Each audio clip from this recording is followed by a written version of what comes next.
મારું નામ વંદના ઝઘડા છે. હું મુંબઈથી આવું છું. મારી ઉંમર 40 વર્ષની છે. મને 3 વર્ષથી પગમાં પેઇન થતું હતું. મેં ત્યાં મુંબઈમાં 2-3 ડૉક્ટરને બતાવ્યું, પણ મને ત્યાં સજેસ્ટ કર્યું કે મને એક પગમાં 2 ઓપરેશન, બીજા 2 પગમાં એમ ટોટલ 4 ઓપરેશન કીધેલા.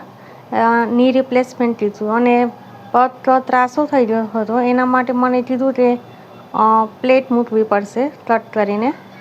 મેં ઇન્સ્ટાગ્રામ પર રીલ્સ જોઈ. એ રીલ્સ જોઈને મેં ડૉક્ટરની મુલાકાત લીધી કે અહીંયા ની રિપ્લેસમેન્ટ નથી, અહીંયા ઓરિજિનલ ઓપરેશન થાય છે. કોઈ પાર્ટ્સ અંદર એડ નથી થતા, કોઈ આર્ટિફિશિયલ કંઈ એડ નથી કરતા અને રીજનરેટ કરીને જ ઓપરેશન થાય છે. મને રાત્રે નીંદર આવી જાય છે અને હું હવે ચાલું છું પણ, તો હવે મને ઘણું સારું છે અને એક ઓપરેશનમાં જ મને ઘણું બેનિફિટ મળ્યું છે.